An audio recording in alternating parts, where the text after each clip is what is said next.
दोस्तों मान लीजिए आपने इंस्टाग्राम पर कोई फ़ोटो या वीडियो डाली। 100 लोगों ने आपको अच्छा कहा, किसी ने लिखा बहुत बढ़िया, किसी ने लिखा बहुत अच्छा कंटेंट है, लेकिन एक इंसान ने कमेंट कर दिया, भाई तुम्हें कुछ नहीं आता। अब रात को सोते वक्त आपके दिमाग में कौन सी बात घूमेगी? 100 तारीफ़ें या वो एक नेगेटिव कमेंट? अगर आपका जवाब है वो एक नेगेटिव कमेंट, तो प्रॉब्लम आपकी पर्सनैलिटी में नहीं, आपका दिमाग नेगेटिव चीज़ों को ज़्यादा वेट देता है। साइकोलॉजी में इस टेंडेंसी को कहा जाता है नेगेटिव बायस, यानी कोई सिचुएशन में नेगेटिव इन्फॉर्मेशन हमारे थॉट्स और बिहेवियर पर पॉजिटिव इन्फॉर्मेशन की तुलना में ज़्यादा असर डाल सकती है। एक एग्जांपल लेते हैं। आपने ऑफिस में एक प्रेजेंटेशन दी, प्रेजेंटेशन खत्म हुई, 8 लोगों ने कहा बहुत अच्छी प्रेजेंटेशन थी, एक व्यक्ति ने कहा एक जगह एक्सप्लेनेशन थोड़ी वीक थी। आप घर पर आए, अब आप किसी बारे में सोचेंगे, 8 लोगों ने मेरी तारीफ की या उसने वो बात क्यों कही? यही नेगेटिव बायस का एक सिंपल एग्जाम्पल है। और ये सिर्फ सोशल मीडिया कमेंट्स तक लिमिटेड नहीं है। आपको पूरे दिन 10 अच्छी बातें सुनने को मिल सकती हैं, लेकिन अगर किसी ने आपकी एक ऐसी बात कह दी जो दिल पर लग गई, तो वही बात रात तक आपके दिमाग में रिप्ले हो सकती है। कभी कभी तो सालों तक। किसी टीचर ने कोई बात कह दी, किसी दोस्त ने इंसल्ट कर दी, किसी रिलेशनशिप में कोई किसी ने बात कह दी।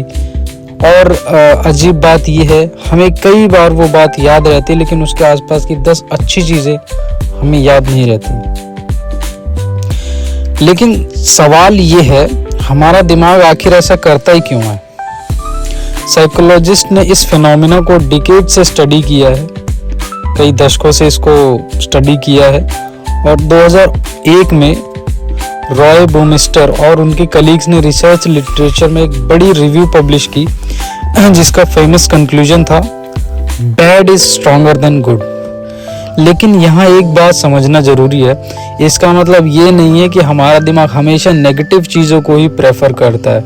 हर सिचुएशन में नेगेटिव बायस एक जैसा काम नहीं करता, कॉन्टेक्स्ट मैटर करता है। लेकिन ओवरऑल रिसर्च में नेगेटिव इन्फॉर्मेशन को ज़्यादा वेट मिलने की टेंडेंसी कई अलग अलग सिचुएशंस में दिखाई गई है। एक पॉसिबल एक्सप्लेनेशन इवोल्यूशन से जुड़ी है। इमेजिन कीजिए, हजारों साल पहले जब आप जंगल में हैं, एक तरफ आपको कोई अच्छा फल दिखाई देता है और दूसरी तरफ झाड़ियों में कोई सस्पिशियस आवाज आती है। अगर आपने फल को इग्नोर किया शायद कुछ नहीं होगा, लेकिन अगर आपने खतरे को इग्नोर किया तो कॉन्सिक्वेंसेस बहुत बड़े हो सकते हैं। इसलिए रिसर्चर्स ने प्रपोज किया है कि नेगेटिव या थ्रेटनिंग इंफॉर्मेशन पर ज्यादा अटेंशन देना सर्वाइवल के लिए यूजफुल हो सकता है, और यही हमारा दिमाग सोचता है। प्रॉब्लम यह है कि हमारा मॉडर्न वर्ल्ड बदल गया है, लेकिन हमारा ब्रेन ओवरनाइट नहीं बदला। आज जंगल में शेर से बचने के बजाय हमें नोटिफिकेशन मिलती है, someone commented on your video. आप खोलते हैं 99 अच्छे कमेंट्स और एक खराब कमेंट, और आपका ध्यान उन में से एक पर।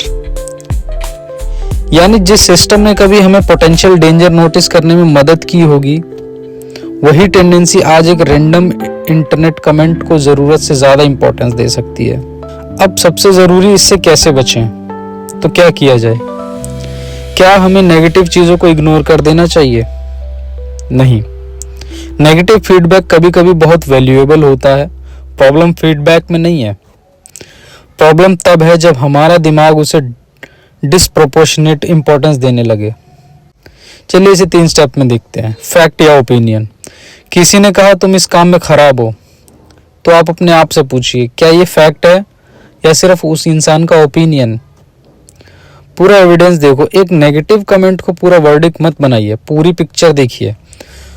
पॉजिटिव को कॉन्शियसली रजिस्टर करो।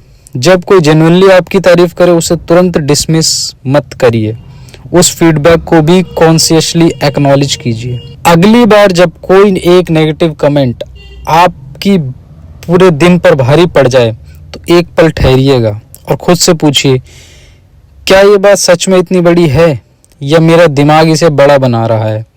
क्योंकि एक नेगेटिव बात लाउड हो सकती है, लेकिन लाउड होने का मतलब ये नहीं है कि वो सच भी हो। अगर आपको साइकोलॉजी, हिस्ट्री और ह्यूमन बिहेवियर को स्टोरीज के थ्रू समझना है, तो इस चैनल को सब्सक्राइब करिए। मैं हूं प्रवीण, मिलते हैं अगली कहानी में। धन्यवाद।